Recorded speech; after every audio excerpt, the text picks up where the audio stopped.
guys, it's Rogway here, and we are continuing on with our Super Mario build using Adobe Animate. And when we left off here, we just finished creating the jump and collision detection for the block. So if I go Control Test, you will see that I can use the keyboard and the spacebar. Spacebar jumps, and arrow keys move my guy left to right. Everything's working great. But we have a problem. Got these blocks and they don't look very good. So let's hide the blocks so that we cannot see them anymore.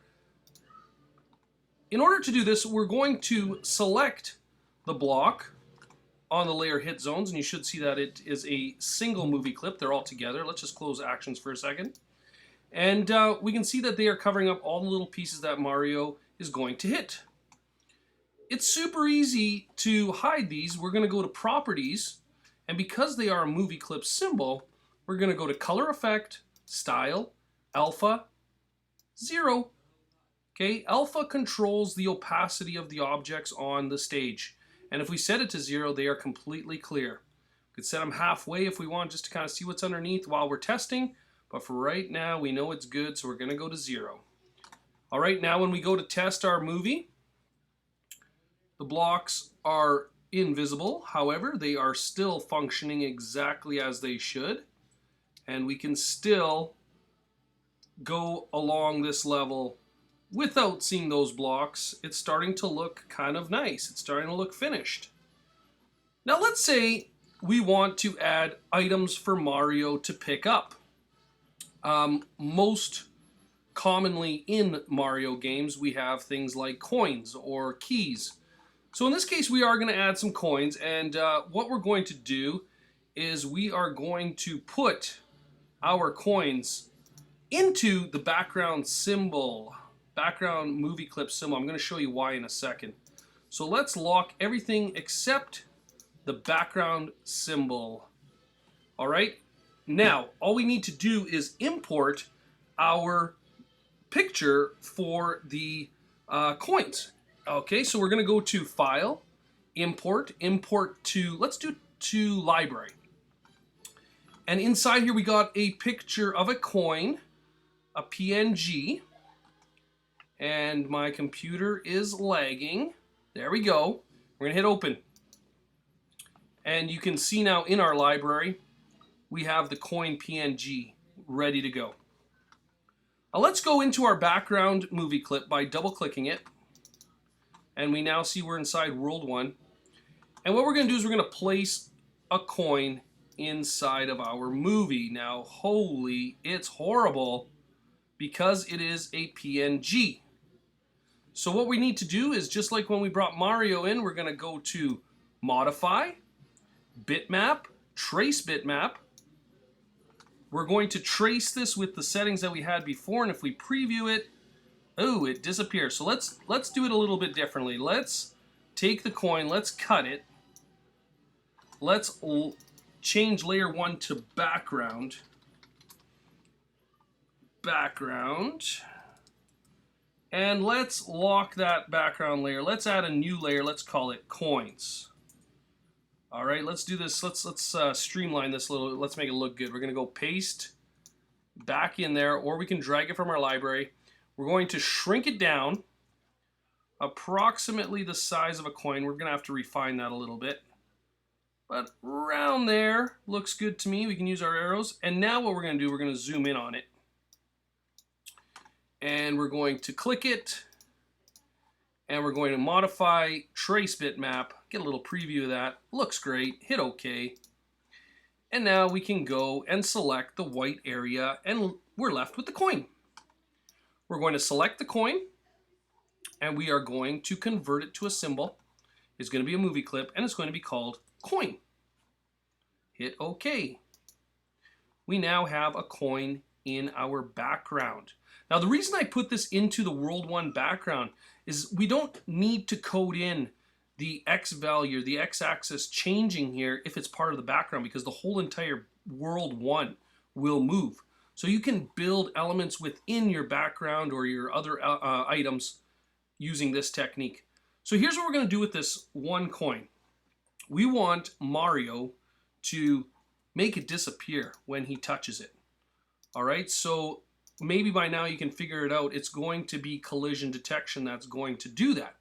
And what we're going to do, quite simply, is we are going to have the coin disappear when Mario touches it. So we're going to go to our libraries. We're going to go Window, Actions. We called this, oh, we didn't call it anything yet, but we're going to call it Coin 1.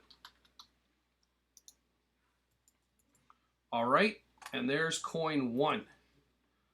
Okay, and now in our action script for frame 1, we have the coin as part of the background.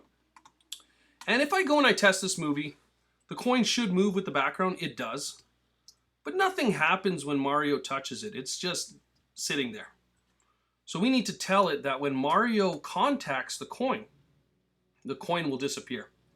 So inside of our loop, we're going to create a function within there called coin collect. All right, that's just the name I'm going to give it inside our game loop. And right at the bottom of this document, we're going to make a new function, coin collect, that will tell it what to do. Now here's a tricky little thing.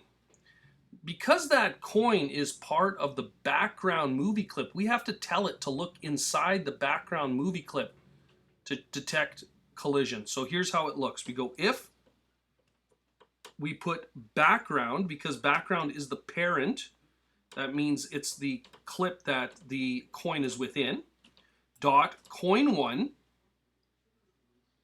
dot hit test object. We're going to use object here because if Mario touches it anywhere, we want it to disappear. And we're going to go Mario will be the person who we're checking for that's going to touch it. I'm going to close it with another bracket, open our parentheses, and now we're going to tell it what to do. And this is a really simple little piece of code. All we have to do is put background dot coin1, telling it what it's going to affect, dot visible equals false. So visible is a Boolean command that we can use, and when we set it to false, the coin disappears.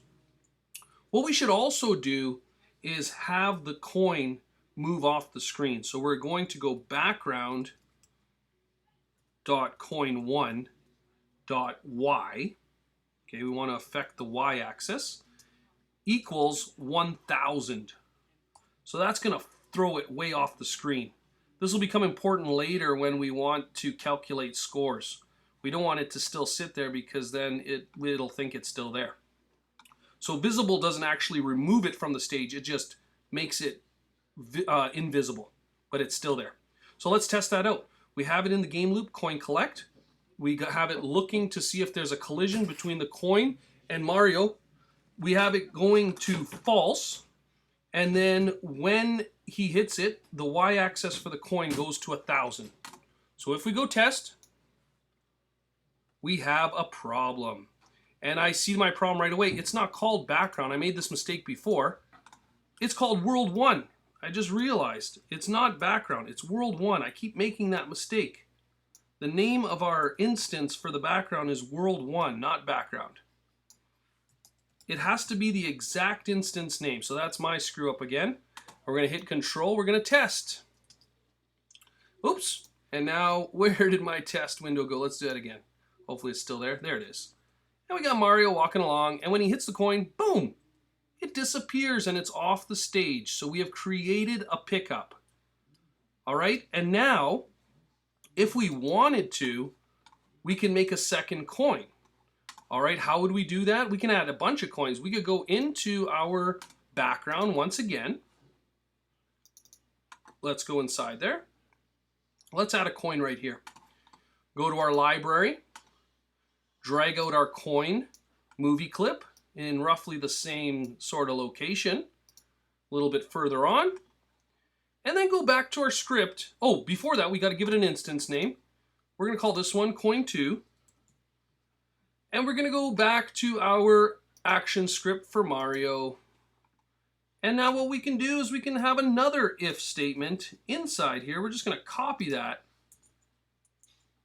And we're basically going to say if coin 2 gets hit, it's going to be invisible as well. So now we can test that.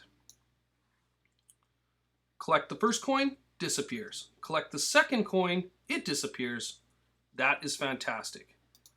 Now, something we won't get into this year, but if we have hundreds of coins, we can create something called an array that will allow us to use a single instance over and over again. But that's kind of complicated, so we're going to keep it simple here.